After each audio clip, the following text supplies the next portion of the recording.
The Trump administration brokers a massive peace deal in the Middle East. Joe Biden calls for a national mask mandate, and President Trump opens a can of worms on mail-in ballots. I'm Ben Shapiro. This is The Ben Shapiro Show.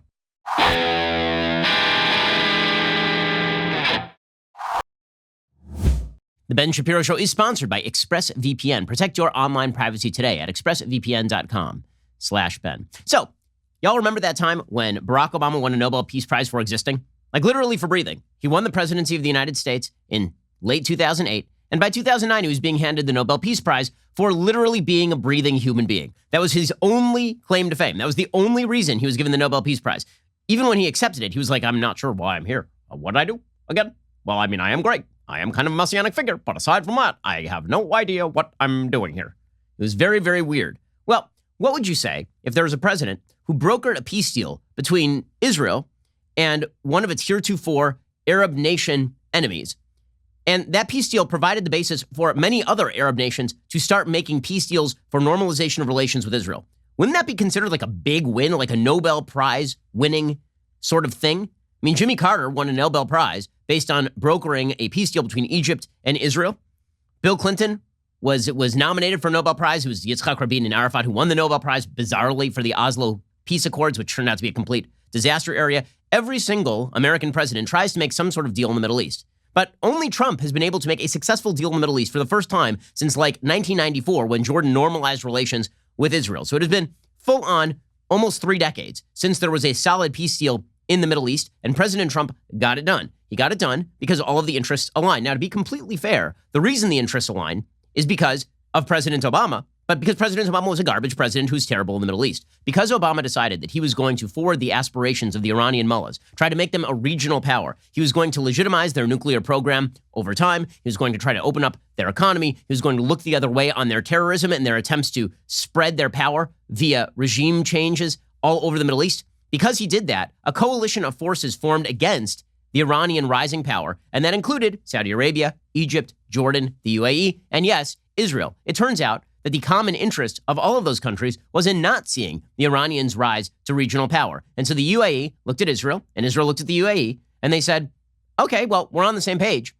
Not only that, the UAE and Egypt and Jordan and Saudi Arabia, all the countries in the region looked at the Palestinian government, which has allied itself with Iran and has for decades pursued terrorism in conjunction with the Iranian regime. They looked at Hamas, which is funded by Iran. They looked at Hezbollah, which is funded by Iran. They looked at Palestinian Islamic Jihad, which is funded by Iran. And they said, we don't want a state run by Iran, another state in the Middle East run by Iran, that threatens a country that is helping us fight Iran. And so they made clear what has always been true, but which the stupid conventional wisdom on the Middle East suggested was false, which is that the center of gravity in the Middle East was never the Israel-Arab conflict.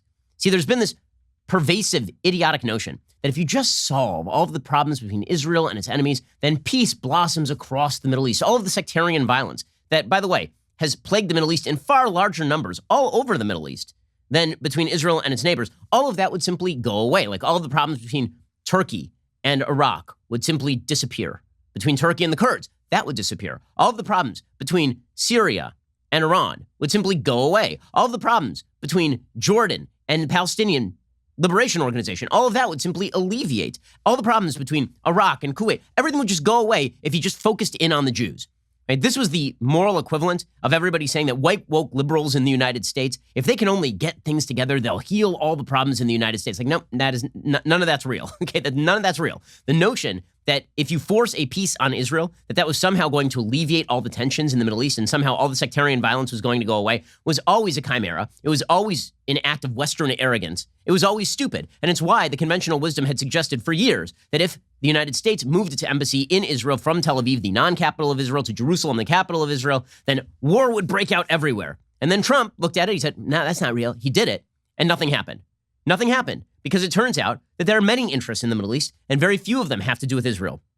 It turns out there are economic interests in the Middle East, something the Trump administration recognized. It turns out there are geopolitical interests in the Middle East that simply trump the existence of Israel, which is not going away. And it turns out that the foundation for any peace in the Middle East is a recognition of reality, that the durable peace in the Middle East has to come with recognition of realities on the ground. Recognition like Israel is not going away. Not only is Israel not going away, the areas that Israel controls, that have largely Jewish populations are not going to be ceded to the Palestinian Authority. Recognition of the reality, the baseline reality, that the Palestinian Authority is in fact a quasi-terror group that is enthralled to terror groups, that it is a dictatorship, the non-democratic dictatorship, that the transformation of that terror dictatorship into a state in control of weaponry and its own borders would be a threat not only to Israel, but to surrounding countries like Jordan, and yes, like Lebanon, and yes, like Egypt.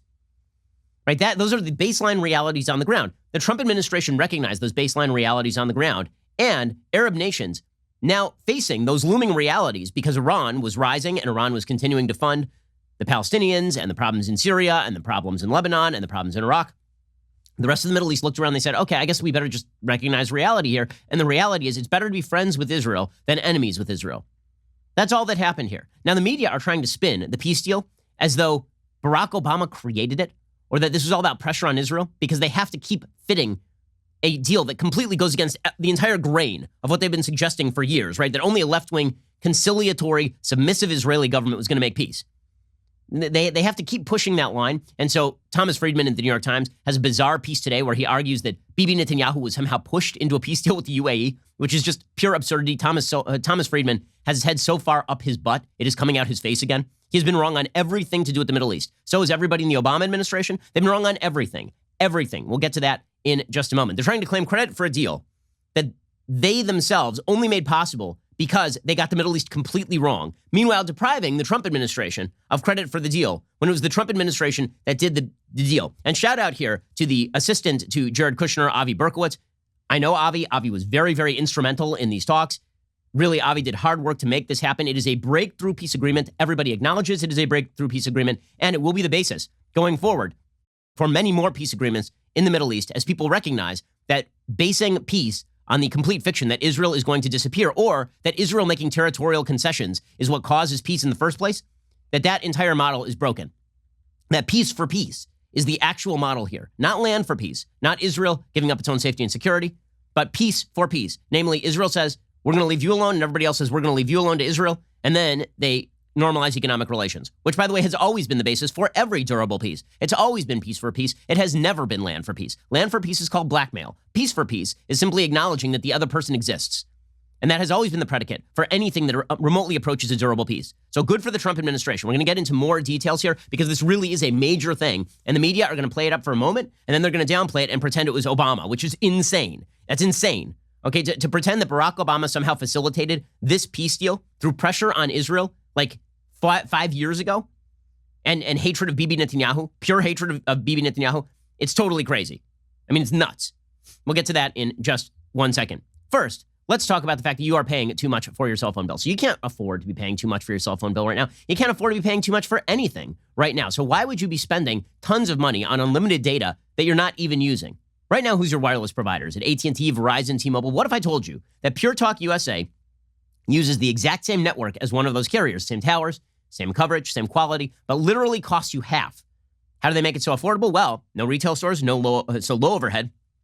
You're not funding their billion-dollar ad campaigns, and you're only paying for the data you need, which means no contract, no excessive fees. You'll enjoy unlimited talk, text, and 2 gigs of data, all for just $20 a month. The average person using Pure Talk USA is saving $400 a year on their wireless bill, which is a lot of money. Grab your mobile phone, dial pound 250, and say Ben Shapiro. When you do, you get $250 off any iPhone. Wow. Including the brand new iPhone SE. So you get a discount on an iPhone SE of $250 when you go dial pound 250 and say Ben Shapiro. Again, that is pound 250. Say keyword Ben Shapiro, pound 250. Say keyword Ben Shapiro to get that special deal from Pure Talk USA. Cut your cell phone bill and you get a discount on any iPhone, including the brand new iPhone SE. Again, pound 250. Say keyword Ben Shapiro to get started. Okay, so the New York Times reports this. Israel and the United Arab Emirates reached a landmark accord sealed by President Trump on Thursday that could presage a broader realignment in the region as the two agree to full normalization of relations in exchange for Israel suspending annexation of occupied West Bank territory. Okay, so let's be clear right here. Bibi Netanyahu, the Israeli government, under the Trump peace plan, there was an opening for the Israeli government to basically declare that all Israeli territory, meaning territories that were largely populated by Jews, like Efrat, like areas outside Green Line. Israel Green Line is the line that was established pre-1967. In 1967, Israel wins the Six-Day War, and Israel conquers the West Bank, including East Jerusalem. the so-called West Bank of the Jordan River. That's what it was called by Jordan. It's actually Judea and Samaria historically. They conquered the Gaza Strip and all of that. Okay, and the basic idea is that there are a bunch of Jewish population centers that are across the so-called Green Line, right, including East Jerusalem, all the historic sites. Jerusalem, by the way, will never be divided. Israel will never divide Jerusalem, nor should they, because Jerusalem, when it was controlled by Jordan, was closed to people of a variety of different religions, including to Jews. With that said, there are a bunch of huge population centers. Efrat is one that comes to mind, but there are many, many others. And Israel was thinking about simply annexing those areas and saying those belong to Israel for all time.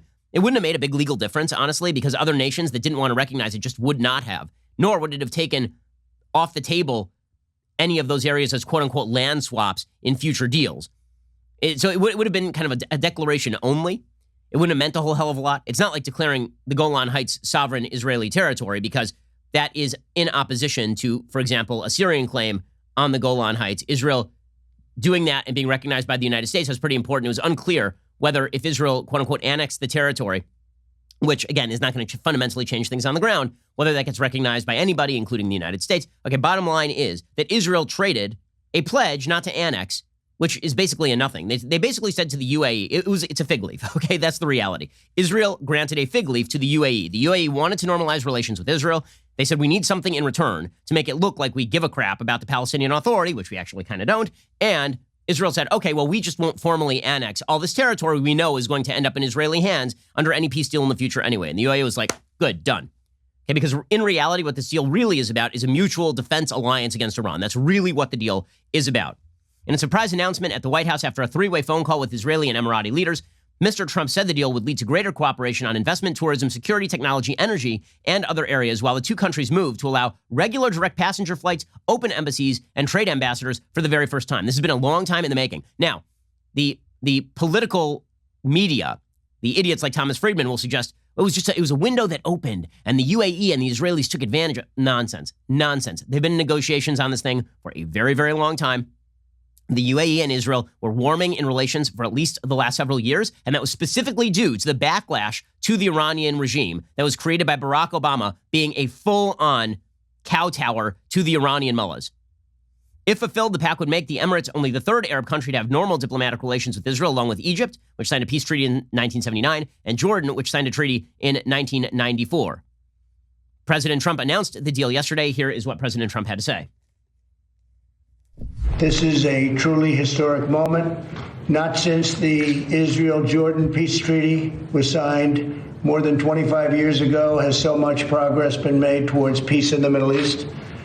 By uniting two of America's closest and most capable partners in the region, something which said could not be done, this deal is a significant step towards building a more peaceful, secure, and prosperous Middle East. By the way, it is also apparent that Oman and Bahrain are going to follow UAE in normalizing Israeli ties, and Saudi Arabia cannot be far behind. So this means a complete opening of the Middle East in many, many ways. It is a very, very good day for peace in the Middle East. Now, that is not stopping people who hate peace from being very, very angry about this. Of course, the Palestinians have decided they are going to withdraw their embassy from the UAE, to which the UAE is like, what do we care? You guys are supported by Iran. Good luck to you. Enjoy yourselves. Ahmad Majdalani, a member of the PLO, the Palestine Liberation Organization's executive committee, remember, that's a terrorist group, said in an interview shortly before the Palestinian ambassador to the Emirates was recalled in protest, this agreement is a total departure from the Arab consensus. The Palestinian people have not authorized anyone to make concessions to Israel in exchange for anything. To which the UAE says, well, good news, we don't give a crap because we're not the Palestinian government. We are the government of the UAE. To which the Egyptians say, right, and we have to secure our border against Palestinian terrorism. To which Jordan is like, yeah, so? And Saudis are like, why would we give a crap? You guys are taking money from the Iranians to pursue terrorism.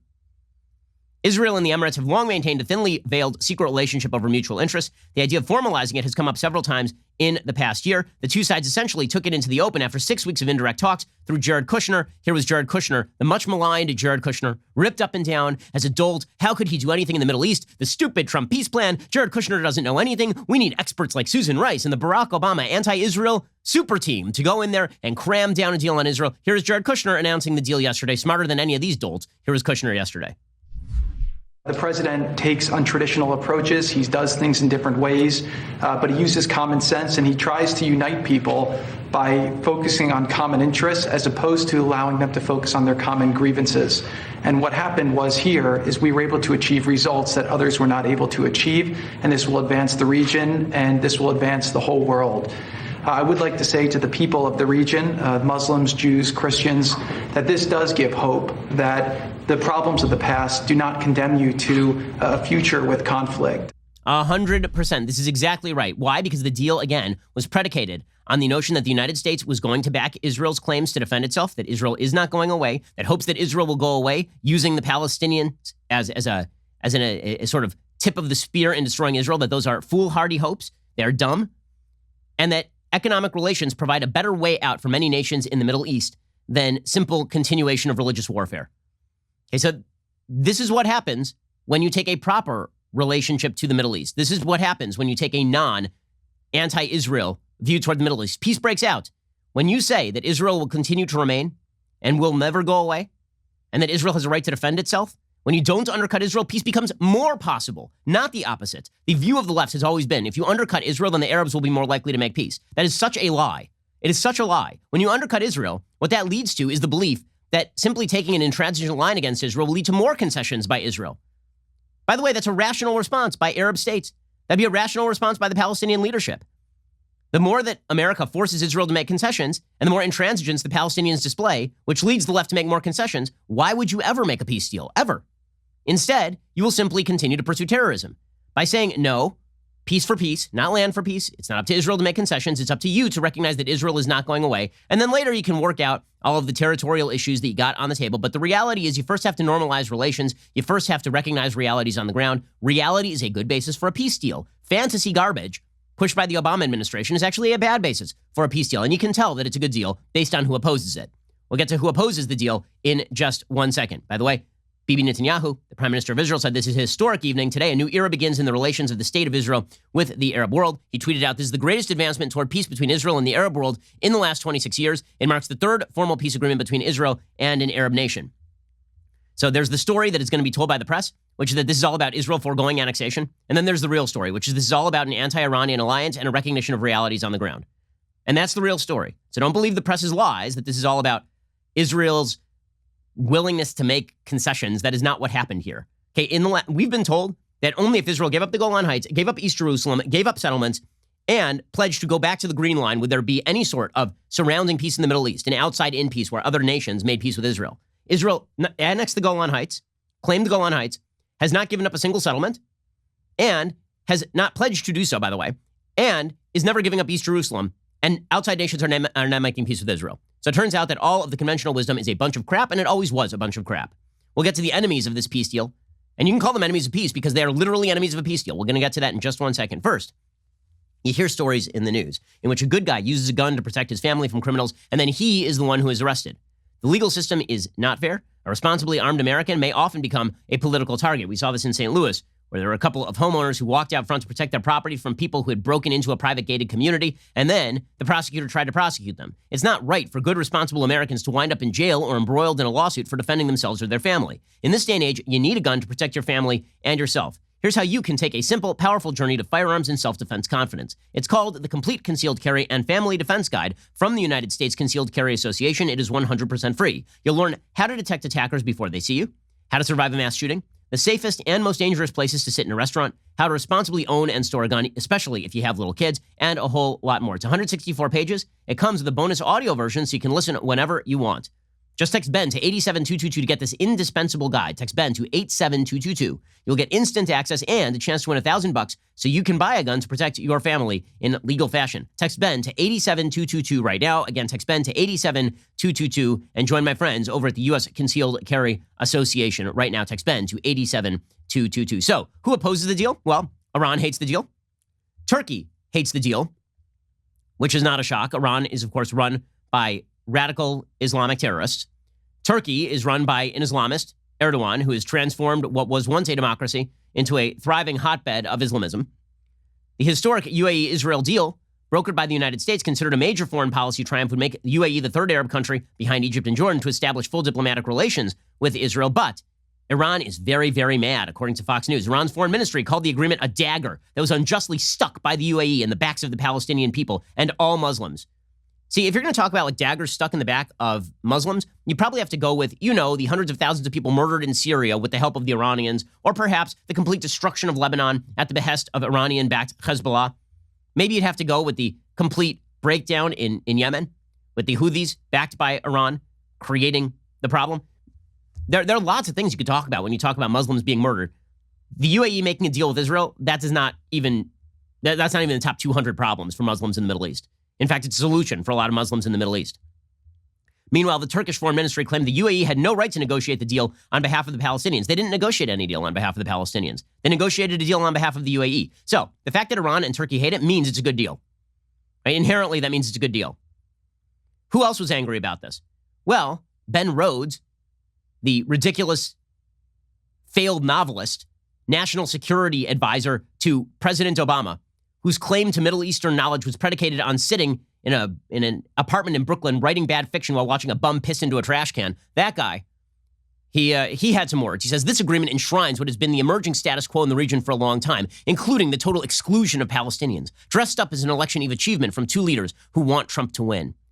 So in other words, this is not a triumph. It's not a good thing. This is the exclusion of the Palestinians. It's mean. It's bad.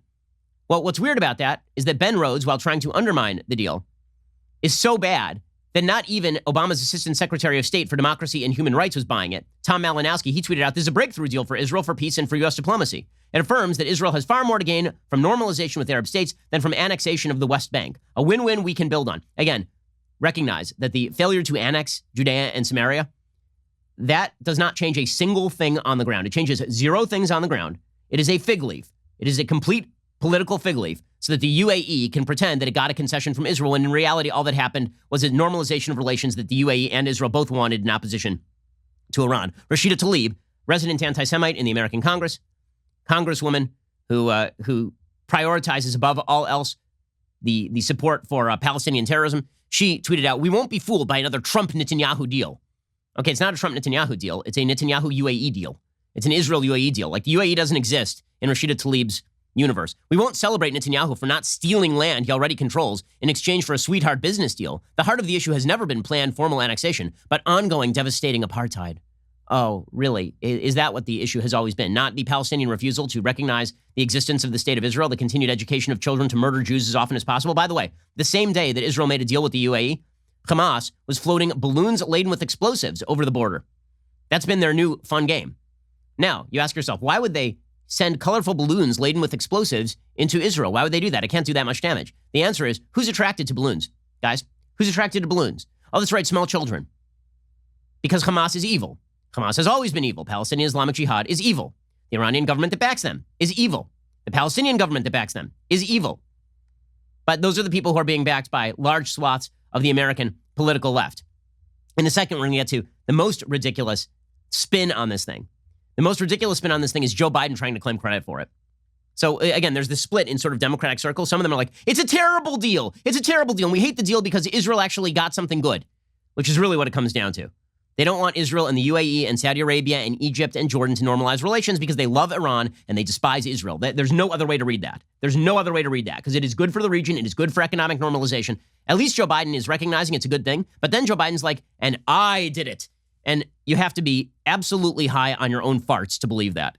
That's a crazy statement. That is a crazy statement. It's like Bull Connor suggesting that he is responsible for desegregation. Like, nope.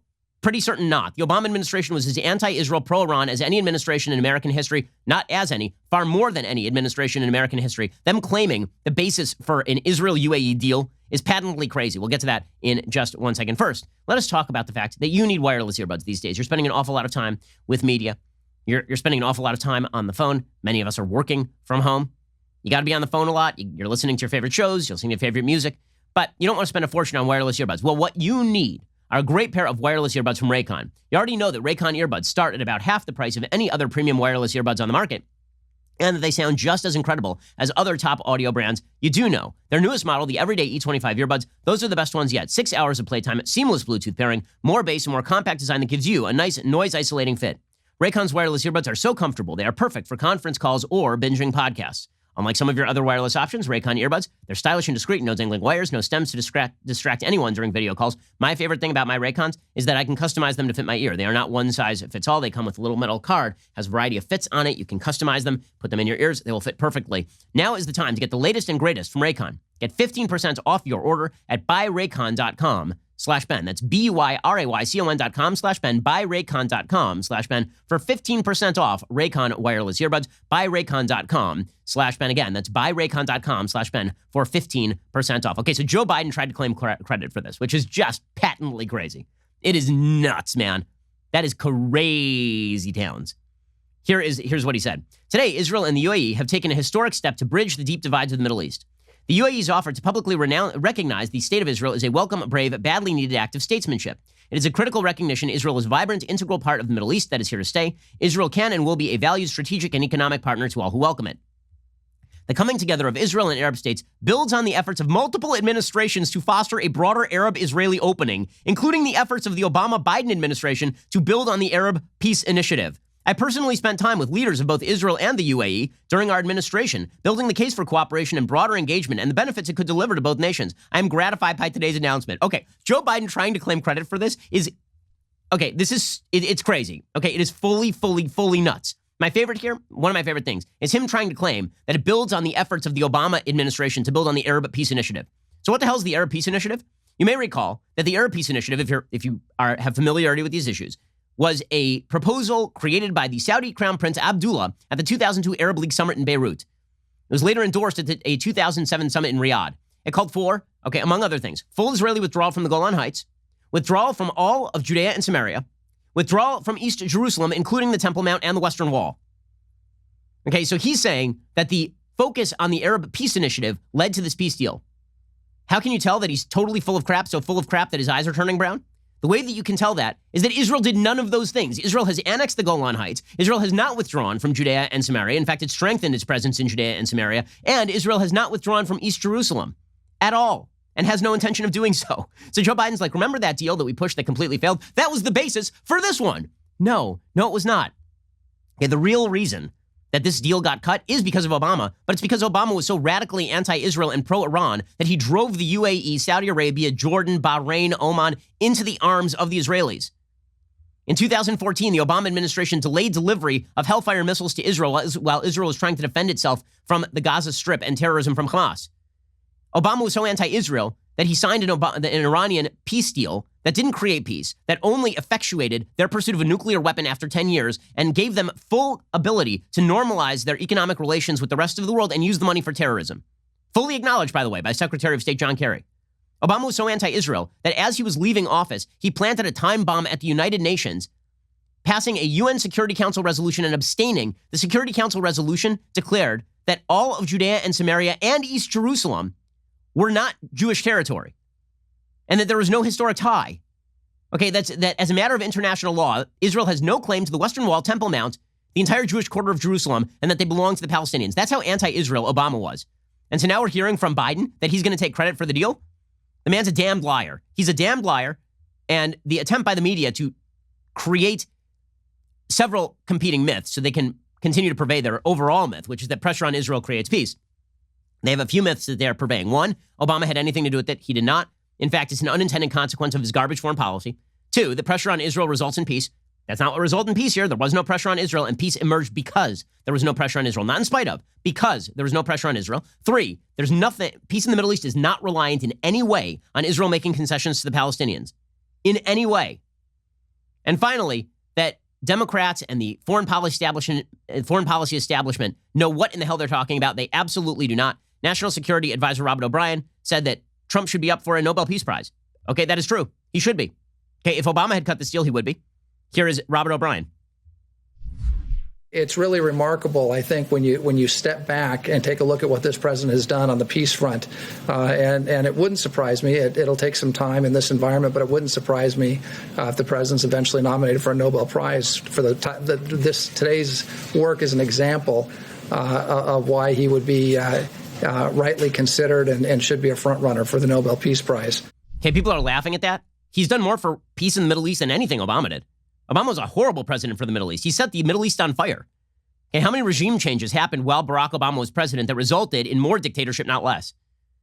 How much violence broke out in the Middle East while Obama was president?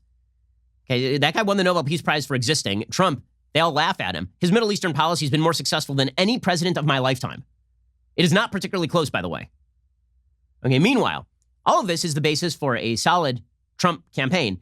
Here, this is always the gap for President Trump. His achievements in many areas are quite good. The economy was stellar up until COVID hit. President Trump has appointed a lot of great conservative judges and some who are not so great to the Supreme Court. The president of the United States has cut some regulations. He cut taxes, which is a good thing. On foreign policy, he's been significantly better than any of his predecessors in the Middle East, and it's not close. He's been harsher on China than any of his predecessors, and it's not particularly close. Okay, all of that is good stuff.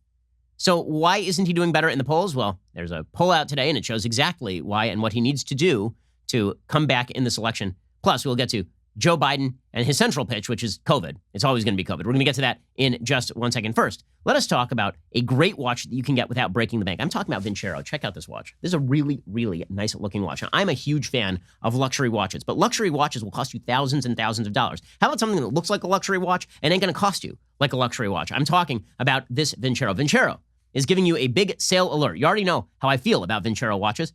These are great watches. They're stunning. They are priced well under $200. These timepieces really do stand out. Vincero watches, they're dedicated to the craft. They put the time and effort into creating timepieces so you can wear them day after day. Right now, Vincero is running a site-wide sale to celebrate their 6th anniversary, up to 30% off site-wide. No code required. Your discount will be automatically applied at checkout when you visit vincerowatches.com/Shapiro. Everything on site is on sale. No exclusions, including all 4 of their all-new collections. All of those are available. They're shipping all orders directly from local U.S. distributors. They're delivering all orders on time, no delays. They want to get your product to you as quickly as possible. With Vincero, no brand name markup, no big-time price tags. Their promise is simple: solid, well-made products you will enjoy wearing. I enjoy wearing Vincero. Vincero offers free shipping, 30-day returns, guarantees your watch for 2 years. So it's not going to fall apart on you. Go to vincerowatches.com/Shapiro. That is vincerowatches.com/Shapiro for that special deal. Again, 30% off. Do not pay full price on these amazing timepieces. Take advantage of the opportunity. vincerowatches.com/Shapiro. Alrighty. It is that glorious time of the week when I give a shout out to a Daily Wire subscriber. Today is William Sindelar on Instagram, who knows that parents must lead by example in the picture. William is taking a big swig out of the world's most elite beverage vessel while his young daughter looks on adoringly. The caption reads, "Breakfast of Champions, hashtag Leftist Tears Tumblr, hashtag Real Daily Wire, hashtag Proud Daughter." Indeed. Leftist tears are indeed the most nutritious part of the food pyramid. Thanks for the picture, and thanks for being a Daily Wire member. You are listening to the largest, fastest growing conservative podcast and radio show in the nation.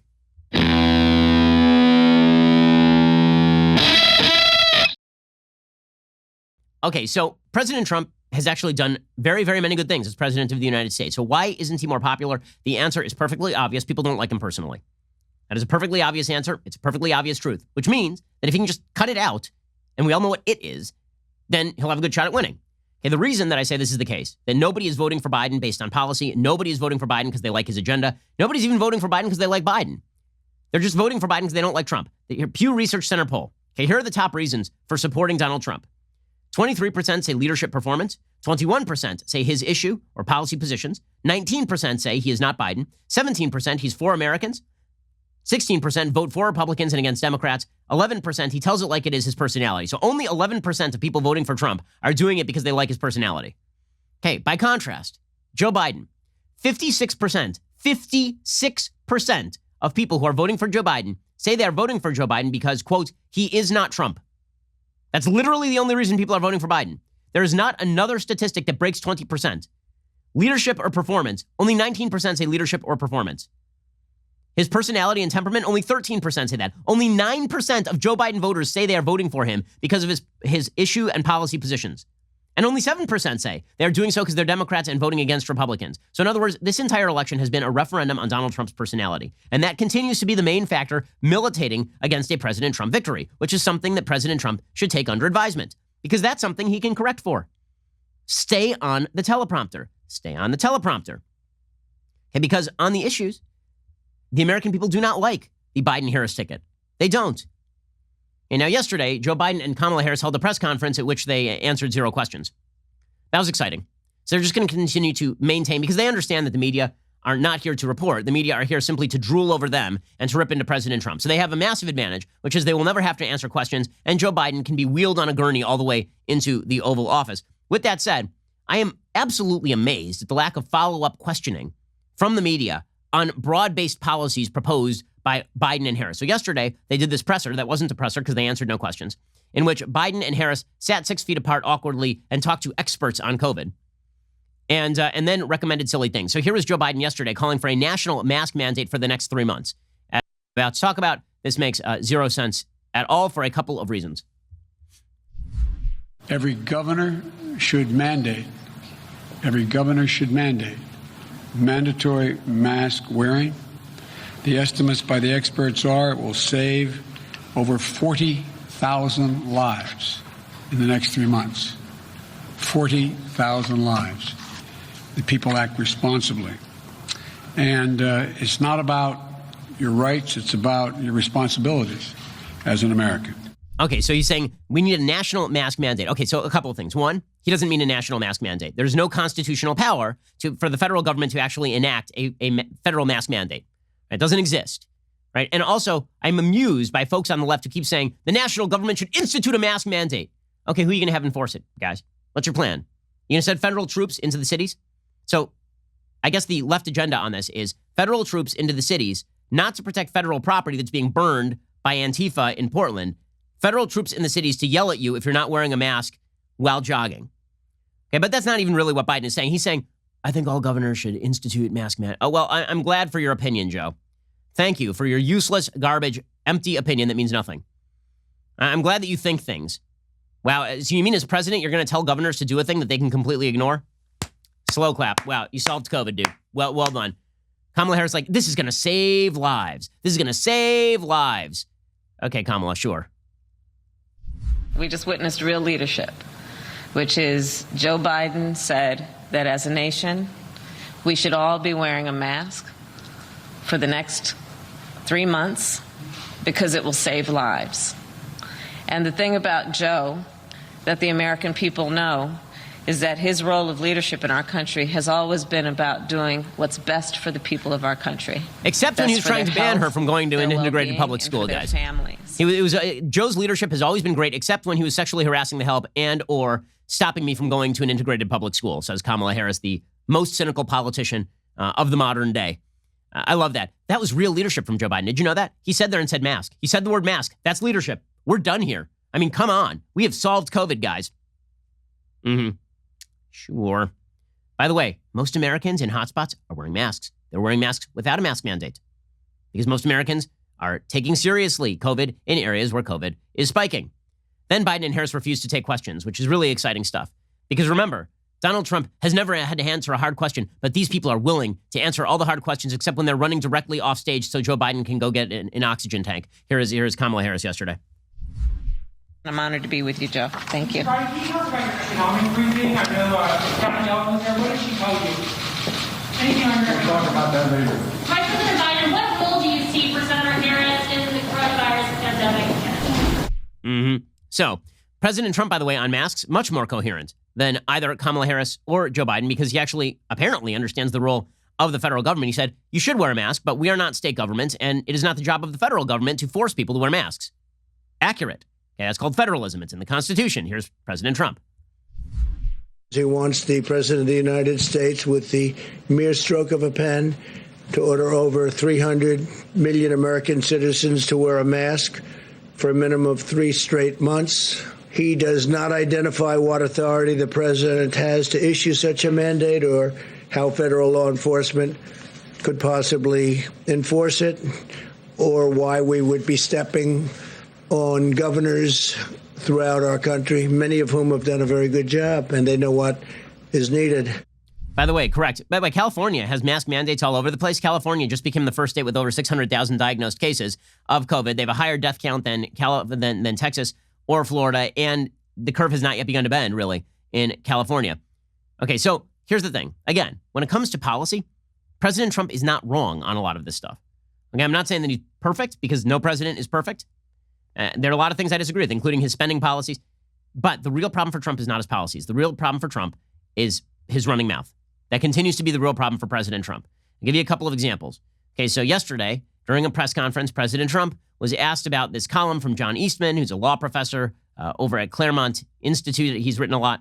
And he wrote a column basically suggesting that maybe Kamala Harris was not eligible for the presidency. That's because his interpretation of the 14th Amendment is that in order to become a citizen, you have to have been naturalized. In other words, he doesn't believe in the idea that if you're born in the United States, you are a natural born citizen. And so he asks whether Kamala Harris's parents ever became naturalized citizens. There are questions about that. Therefore, the fact that she was born in the United States does not naturally make her a citizen. That's his legal theory. It's not accepted by virtually anybody.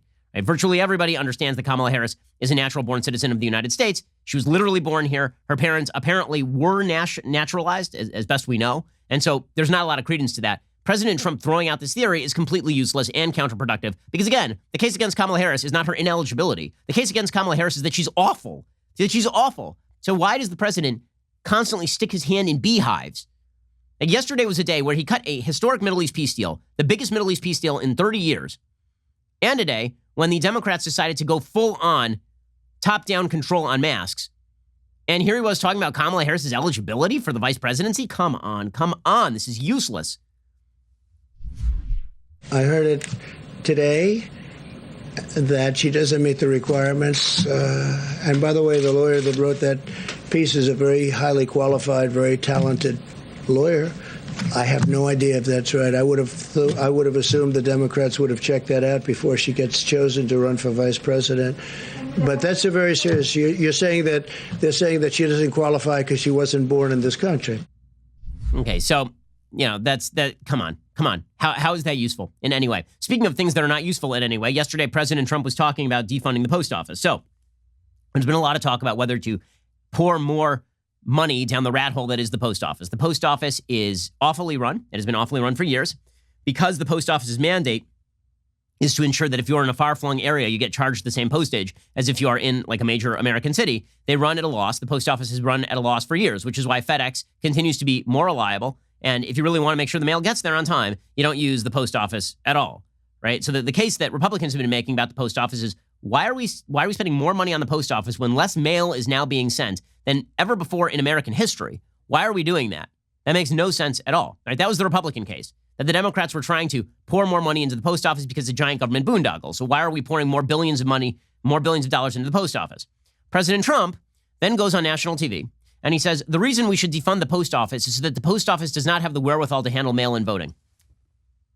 Why? Why, God, why? Why? Why? Why? Why? Again, the point of not funding the post office is that it is a bad service and you got to fix it first. It is not anything to do with mail-in voting. Okay, the problem with mail-in voting is that the U.S. Postal Service is not going to be able to get the mail there on time, that universal mail-in voting, people keep saying absentee ballots are the same as mail-in voting. They're not the same as universal mail-in voting. Universal mail-in voting is they send a ballot directly to your house before you even ask for one. They do so on a universal level. It doesn't matter if you've already moved. You might be receiving 3-4 ballots at your house, right? It opens the door wide to people committing fraud. It does. Okay, and just because not a lot of people have taken advantage of that doesn't mean that you should loosen the laws or that you should make it easier. That is the point on universal mail-in voting. Absentee ballots you request because you can't make it to the polling station, for example. Democrats are pushing universal mail-in voting this year on the back of the pandemic, but the suspicion is the real reason they are doing that is because they wish to have universal mail-in voting and ballot harvesting so they can deploy Democratic operatives to go house to house and pick up ballots on behalf of Democrats, which is exactly what they did in Orange County, California during the 2018 election and shifted 4 red seats blue. Okay, so that is the objection to universal mail-in voting. That is not an objection to funding the Postal Service so people can't actually send in anything, including absentee ballots. Here was Trump shooting himself directly in the foot yesterday. They want $3.5 billion for the mail-in votes. Okay, universal mail-in ballots. $3.5 trillion. They want $25 billion for the post office. Now, they need that money in order to have the post office work so it can take all of these millions and millions of ballots. Now, in the meantime, they aren't getting there. By the way, those are just 2 items. But if they don't get those 2 items, that means you can't have universal mail-in voting because they're not equipped to have it. Okay, so now he's saying that he's going to deprive the post office of resources so that mail-in voting won't work. Why? Why? That just opens the door to Joe Biden saying that Trump's trying to undermine electoral integrity, which is exactly what Biden stumbles over himself but says. Here's Joe Biden yesterday. President Trump thinks you guys. Come on, guys. This funding for the postal service, tying it to mail-in voting. What do you think about that? Pure Trump. Okay, guys, let's go. Let's go. Come on. He doesn't want an election. He doesn't want an election, is what Joe Biden says. That's the idea. Is that, so again, if President Trump wants to win the election, he's going to need to get out of his own way. Now, obviously, the media aren't going to help here. Right? The media are being feted as heroes for massaging the shoulders of the Biden-Harris campaign while simultaneously just trying to make a name for themselves, yelling at Trump. Yesterday, a Huffington Post reporter got up at a press conference and just started haranguing Trump, which, of course, is not asking a question. It's just him being a jerk. But don't worry, he'll get a Jim Acosta book contract next. Mr. President, after 3.5 years, do you regret it all the lying you've done to the American people? All the what? All the lying, all the dishonesties. That who has done? You have done. Tens of thousands. Go ahead, please. And then he just ignored him. Okay, but the media were like, wow, look at the heroism, so much heroing. Oh, heroing. The media are garbage. Trump needs to understand the media are garbage. He needs to not give them any sort of ammo. Deprive the enemy of ammunition is one of the electoral strategies Trump must pursue if he wishes to win. Okay, now, I want to make a quick comment on a story that is finally getting some national attention. So there's a story that got no national attention for like a week, and my compatriot here at Daily Wire, Matt Walsh, really pushed it into the mainstream. There's a story of a 25-year-old man, a black man, who shot a 5-year-old boy last week in Wilson, North Carolina. He's now been charged with first-degree murder. Austin Hinnant told CNN affiliate WRAL he was inside the home when his son Cannon was playing outside and was shot. Hinnant says he ran outside and scooped up the injured child and held him in his arms. I screamed, somebody help me, please help me save my son. Hinnant told the affiliate he looked up and saw his neighbor, Darius Sessoms, in the yard next door with a gun in his hand, pacing and frantic. I was looking at him as I was picking up Cannon. I was so full of rage, but I couldn't leave my son's side. I just wanted to be with my son. Hinnant's fiance called 911. Sessoms then drove away. Police identified him as a suspect, arrested him after he was found Monday in a Goldsboro residence about 30 minutes south. Okay, so the motive is not yet clear. The point that Matt Walsh was making is that if the races were reversed, there is no question it would be a national story. Now, do I actually think that this should be a national story? I actually don't think it should be a national story. I think it's a local crime story. I think it's horrific. I think it's an act of tremendous evil. The only reason that it should in any way be a national story is because the media have a double standard on what constitutes a national story. And this is worthy of comment. Okay, the Ahmaud Arbery story should not be a national story. It is a local crime story. What it becomes a national story, all stories are initially local.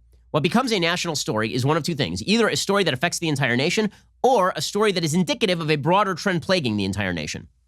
There's not a broad trend in the United States of white people hunting down black people, which is why the Ahmaud Arbery story should not be a national story. It is an oddity and a local crime story and a horrific, horrific story. It should not be a national crime story. Neither should Michael Brown. Neither really should George Floyd, because there is not a great spate of white cops murdering black people. It's just not happening. None of those should be national stories. They should all be local crime stories. The same thing holds true here. There is not a spate of black people killing 5-year-old white children. So that really should not be a national news story either. The only reason that it should be treated as a national news story is simply as a slap in the face to a media that have decided that certain narratives are worthy of promulgation and other narratives are not. And so if the media wants to pretend that any horrific crime story is now a national news story, then they do need to cover the Cannon Hinnant story. And if they want to claim that interracial crime is a national news story, then they need to cover it in a statistically representative way. And in a statistically representative way, on a population-adjusted level, more white people are killed by black people in the United States than black people are killed by white people in the United States. Now, the reason that's not a national news story either way is because the vast majority of white people, like vast, like 90%, 95, like a huge percentage of white people who are killed by other white people. The same thing is true for black people killing other black people. So if you actually wanted stories that are representative of broad national trends, what you would focus on are 5-year-olds being shot in the inner city in gang warfare. That's more indicative of a national trend that requires national attention. Right? That would be something worthy of national coverage. Or a white person killing another white person in an opioid-addicted town. Right? That would be more indicative of a national news story. But our national news coverage is skewed toward particular narratives. That's the point that Matt Walsh is making. So do I actually think that this Cannon Hinnant story is deserving of quote-unquote national attention? Probably not. It's a local news story. It's deserving of attention just because it's a human tragedy, but that's not really why people want it to be covered. And exacerbating racial tensions by claiming that certain stories are indicative of trends that do not exist on either side is a mistake. Okay, so later today, we have 2 additional hours of commentary and content. I still have a lot to get to, including, by the way, the fact that HBO Max is now putting a disclaimer on Blazing Saddles. They're putting a disclaimer on Blazing Saddles, an intro to ensure that the film is put into proper social context. The proper social context, by the way, is that people didn't used to be jackwagons who wouldn't laugh at jokes. That's the proper social context, is that you yourself, if you need a proper social context for Blazing Saddles, it's because you're an uptight prude. And this is coming from a guy who just got excoriated for reading lyrics on the air. Okay, get over yourselves. Okay, we'll see you here a little bit later today. Otherwise, we'll see you here on Monday. I'm Ben Shapiro. This is The Ben Shapiro Show. The Ben Shapiro Show is produced by Colton Haas, executive producer Jeremy Boring, supervising producer Mathis Glover and Robert Sterling, assistant director Pavel Wydowski, technical producer Austin Stevens, playback and media operated by Nick Sheehan, associate producer Katie Swinnerton, edited by Adam Sayevitz. Audio is mixed by Mike Coromina. Hair and makeup is by Nika Geneva. The Ben Shapiro Show is a Daily Wire production. Copyright Daily Wire 2020. You know, the Matt Walsh Show, it's not just another show about politics. I think there are enough of those already out there. We talk about culture because culture drives politics and it drives everything else. So my main focuses are life, family, faith. Those are fundamental, and that's what this show is about. I hope you'll give it a listen.